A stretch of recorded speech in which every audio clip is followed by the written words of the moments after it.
Hello and welcome to MFK tutorials. आज के इस वीडियो लेक्चर में हम एक्सरसाइज 1.5 के क्वेश्चन को सॉल्व करेंगे।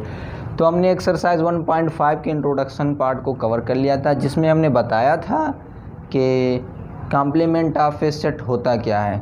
उसी बेस पर पूरी एक्सरसाइज को हम सॉल्व करने वाले हैं। तो कॉम्प्लीमेंट ऑफ ए सेट होता क्या है? Obviously complement of a set पढ़ने के लिए हमें यूनिवर्सल सेट की ज़रूरत पड़ेगी। ठीक है, हमें यूनिवर्सल सेट की ज़रूरत पड़ेगी। हमने कॉम्प्लीमेंट ऑफ ए सेट में एक सेट लिया था, late U be the universal set, जिसमें कंसिस्ट करते थे ऑल प्राइम नंबर। ठीक है, तो वो तो इस तरीके से हमने बताया था, यानी कि हमें जो कॉम्प्लीमेंट ऑफ ए सेट को पढ़ने के लिए हमें यूनिवर्सल सेट की ज़रूरत पड़ेगी। Hello and welcome to MFK tutorials. आज हम क्लास 11 के चैप्टर 1 के एक्सरसाइज 1.5 के क्वेश्चन को सॉल्व करने वाले हैं।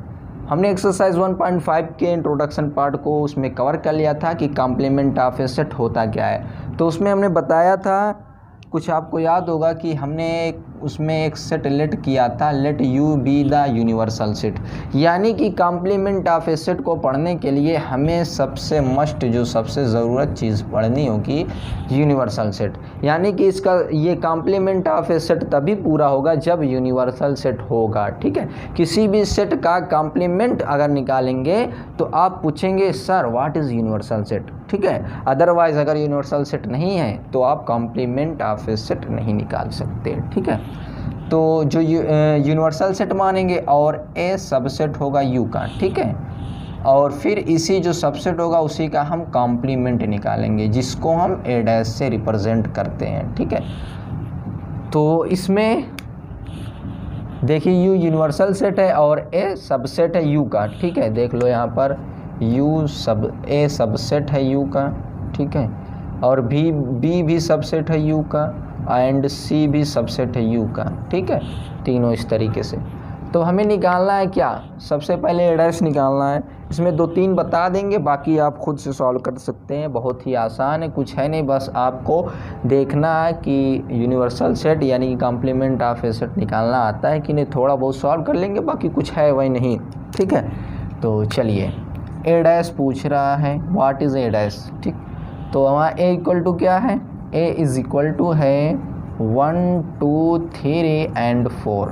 ठीक है, हमें निकालना है ए डैश यानी कि इसका डैश। और ए डैश क्या होता है? जो इस सेट में एलिमेंट होगा वो उसके कॉम्प्लीमेंट में नहीं होगा। और ऑब्वियसली जो ए डैश होता है वो होता है u माइनस ए।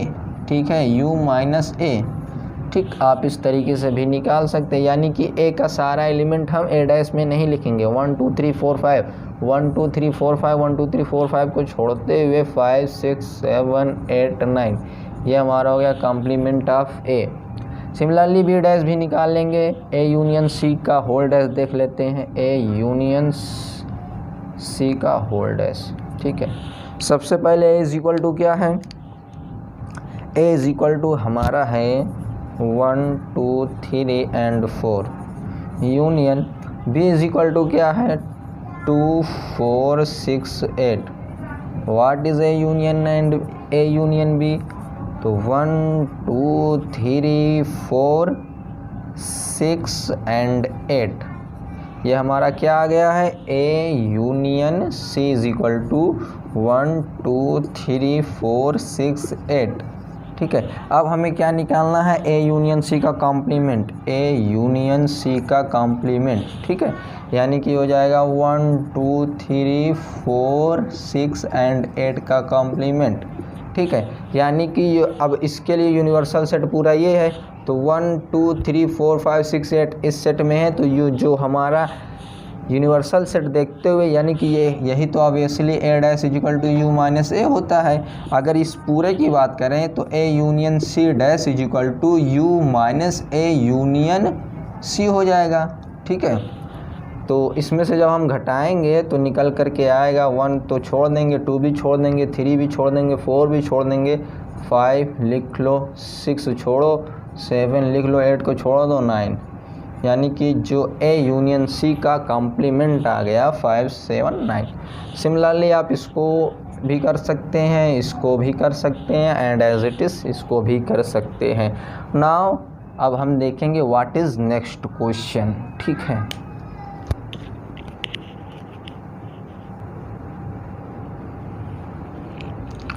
ना जो क्वेश्चन नंबर सेकंड था उसको हम छोड़ देंगे, वो क्योंकि एज इट इज़ है, जैसे पहला था वैसे सेकंड भी आप कर सकते हैं, उसमें भी वही सब करना है।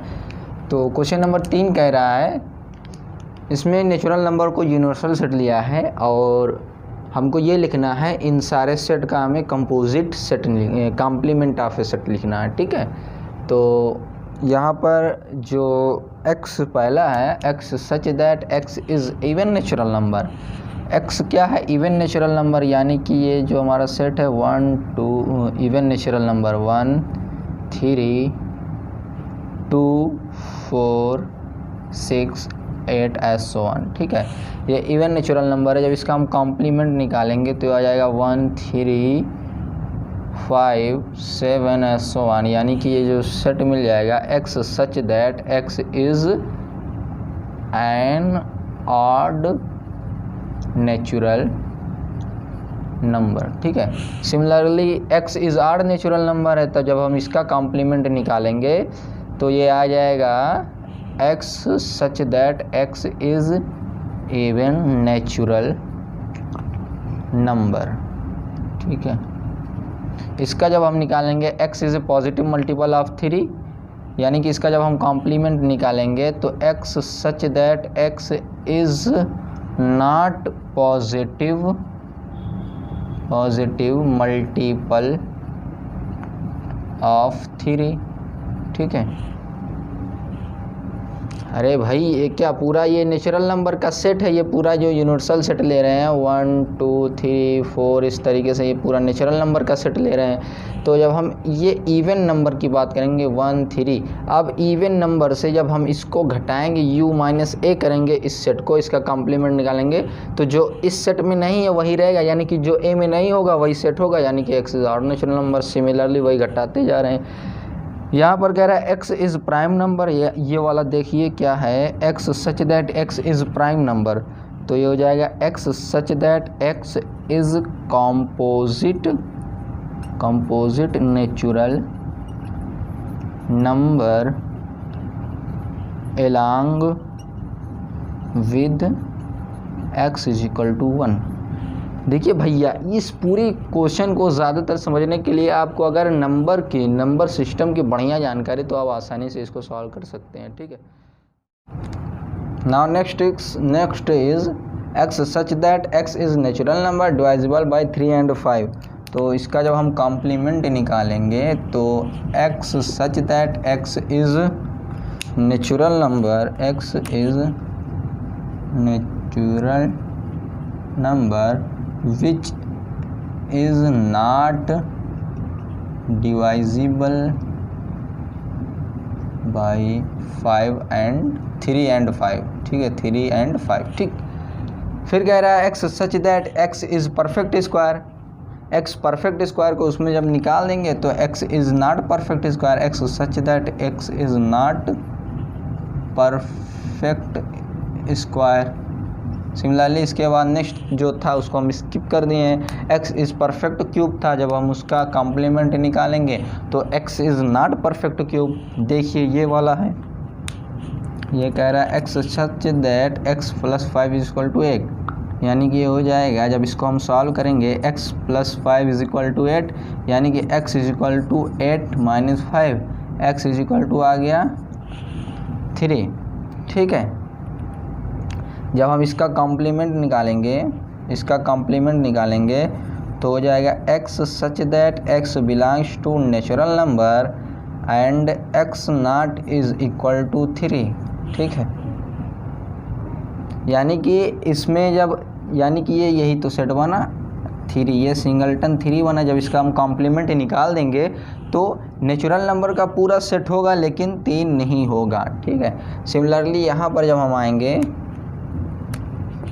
x 2x plus 5 is equal to 9, यानी कि हो जाएगा 2x plus 9 minus 5 is equal to 4, x is equal to 4/2, x is equal to 2। ठीक है। सिमिलरली फिर ये भी हो जाएगा x सच दैट, ये क्या आया, सिंगलटन 2। ठीक, सिंगलटन 2 आ गया, तो इसको हम लिखेंगे ऐसे एज इट इज़, इसको भी लिखेंगे x such that x belongs to natural number and x not is equal to 2। ठीक है। फिर यहाँ पर कह रहा है x जो है बड़ा है और इक्वल है 7 के, यानी कि जो इसका सेट बनेगा 7 इसमें रहेगा और उसके बाद x जो है और भी बड़ा है, यानी कि 7 है, 8 है, 9 है, 10 है, ऐसे ऑन। जब इसका हम कॉम्प्लीमेंट निकाल देंगे तो ये क्या मिल जाएगा हमें, 1 मिल जाएगा, 2 मिल जाएगा, 3 मिल जाएगा, 4 मिल जाएगा, 5 मिल जाएगा एंड 6 मिल जाएगा। ठीक, ये इसका कॉम्प्लीमेंट है। सिमिलरली यहाँ की अगर हम बात करें तो ये हो जाएगा 2x is plus 1 less than 10, तो हो जाएगा 2x less than 9, x less than 9/2, यानी कि x लेस देन 4.5। ठीक है, x लेस देन 4.5, ऊपर देख लो। जब इसका सेट बनेगा x क्या है, 4.5 से बड़ा है, यानी कि 5 मिलेगा, 6, 7, 8, 9 ऐसे ऑन। x बड़ा ही है तो 4.5 से जब इसका हम कॉम्प्लीमेंट निकाल देंगे तो ये आ जाएगा 1, 2, 3 एंड 4। ठीक, इस तरीके से कॉम्प्लीमेंट आ जाएगा। नाउ नेक्स्ट क्वेश्चन, अब देख लेते हैं क्या कह रहा है। नेक्स्ट क्वेश्चन इज़, ये यूनिवर्सल सेट दे रखा है और हमें ये वेरीफाई करना है कि ये इतना इक्वल और ये इतने के इक्वल होता है। तो ऑफकोर्स होता ही, ये डिमॉर्गन्स लॉ भी यही कहता है।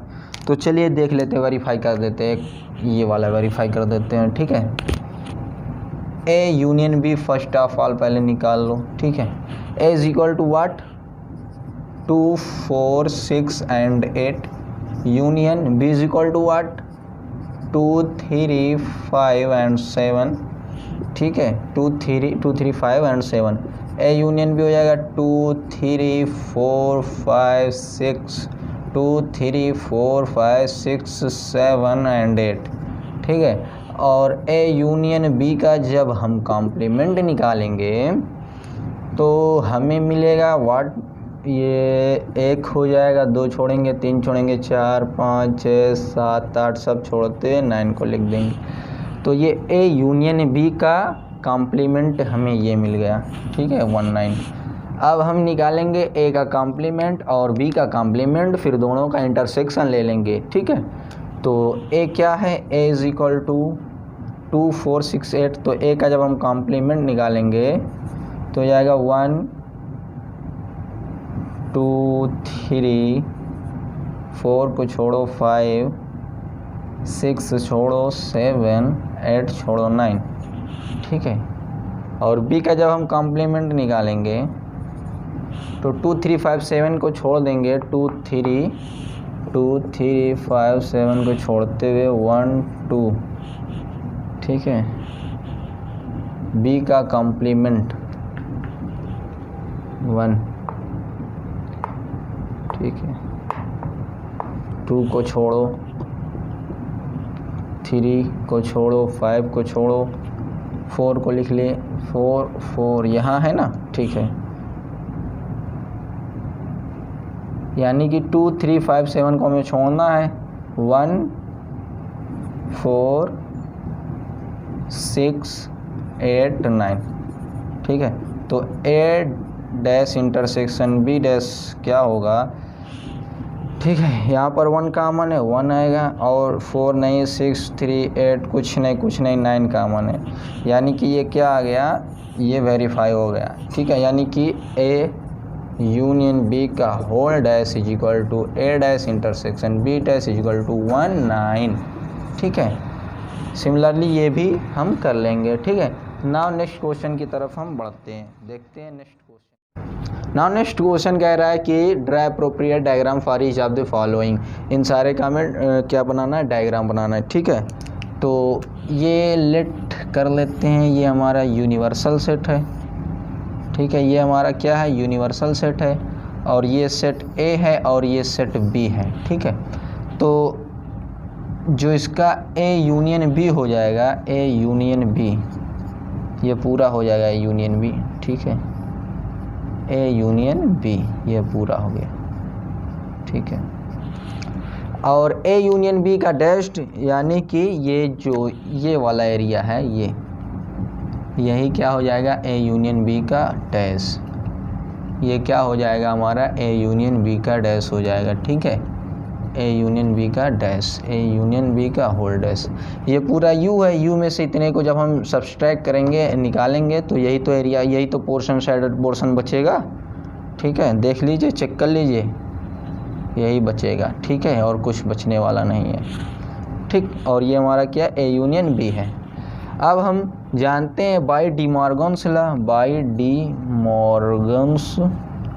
डिमॉर्गन्स लॉ क्या होता है, ए यूनियन बी का whole dash is equal to A dash intersection B dash, यानी कि जो इसका जो हम डायग्राम ड्रा करेंगे सिमिलर होगा, ठीक है। क्यों, क्योंकि ए यूनियन बी का whole dash is equal to A dash intersection B dash, यानी कि इसका भी यही डायग्राम होगा। ये जो ये वाला पोर्शन है, ये डॉटेड पोर्शन, ठीक है, ये पोर्शन, ये वाला पोर्शन क्या है, ए यूनियन बी का कॉम्प्लीमेंट, और जो ये वाला पोर्शन है ये, ठीक है, ये क्या है, ए यूनियन बी, ठीक। सिमिलरली इसका भी हो जाएगा। अब है ए इंटरसेक्शन बी का कॉम्प्लीमेंट।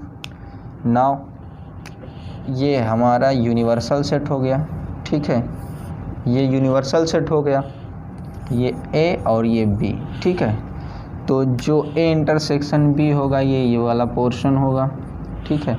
ये कौन सा हो गया, ए इंटरसेक्शन बी, ठीक, ए इंटरसेक्शन बी। अब ए इंटरसेक्शन बी का जब हम कॉम्प्लीमेंट निकालेंगे तो कौन सा पोर्शन बचेगा, यू कैन चेक इट, आप खुद से ही देख सकते हैं कौन सा पोर्शन बचने वाला है, यही तो बचेगा, ये वाला, ठीक है, ये इस तरीके से, ये जो हमने डॉटेड कर रखा है, ये वाले ही तो बचेंगे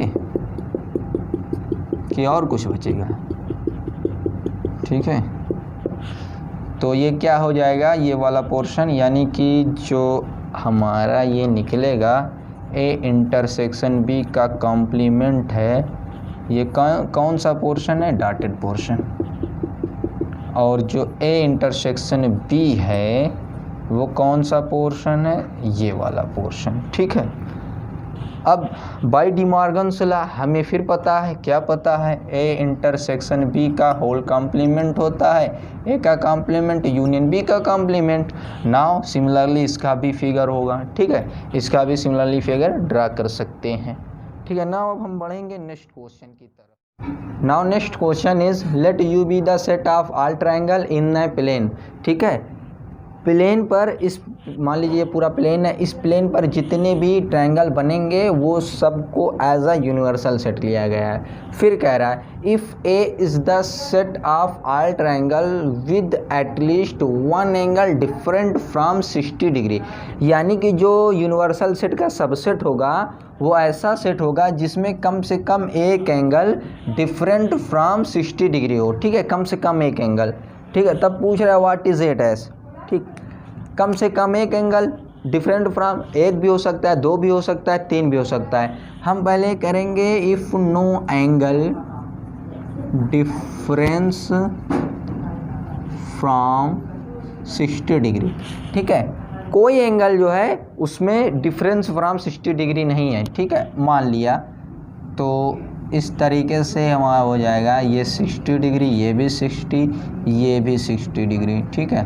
तो ये कौन सा हो गया, इक्विलेटरल एंगल, ठीक है, इक्विलेटरल ट्रायंगल, ठीक है, इक्विलेटरल ट्रायंगल हो गया। If two angle difference from 60 degree, ठीक है, दो एंगल डिफरेंस फ्रॉम 60 डिग्री हैं, तब क्या होगा इस सिचुएशन में, इस तरीके से हो जाएगा। ठीक, मान लीजिए हमारा ये 45 डिग्री हो गया, ठीक, ये हो गया 60 डिग्री और ये हो गया 75 डिग्री। ठीक, इसमें कम से कम दो एंगल ऐसे हैं जो डिफरेंट फ्रॉम 60 डिग्री है। देखो, एक ये हो गया और एक ये हो गया। फिर तीसरी कंडीशन मान लिए, if 3 angle difference from 60 degree. ठीक है, if 3 angle difference from 60 degree, तब के लिए क्या होगा, ये 90 डिग्री हो जाएगा, ये 45 हो जाएगा, ये 45। यहाँ देखो तीनों के तीनों एंगल क्या डिफरेंट फ्रॉम 60 डिग्री हैं। ठीक, अब कह रहा है ये यहाँ पर फिर क्वेश्चन की तरफ एक बार फिर चलते हैं। If A is the set of all triangles with at least 1 angle difference from 60 degree, कम से कम एक एंगल डिफरेंस फ्रॉम 60 डिग्री हो, वो ए है।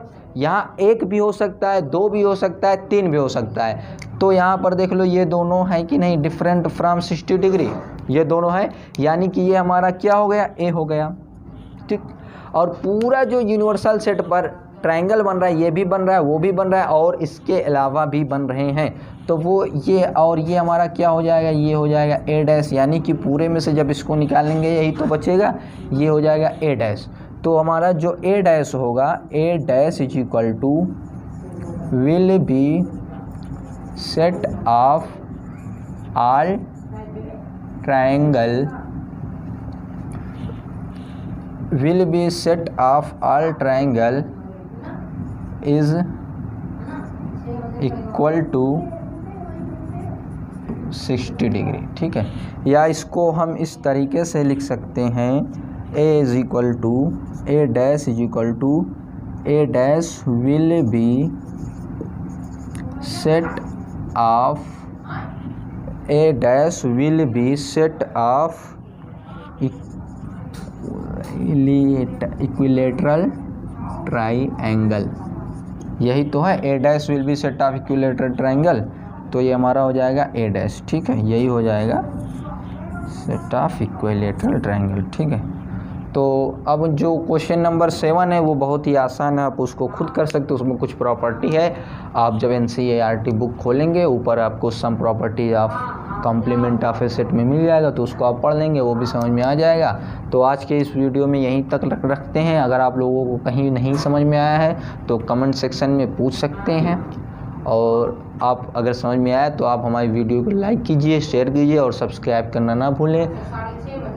अब हम अगली वीडियो में एक्सरसाइज 1.6 के इंट्रोडक्शन पार्ट को देखेंगे और उसके बाद फिर अगली में उसके सॉल्यूशन पर चर्चा करने वाले हैं। तो thanks for watching my video.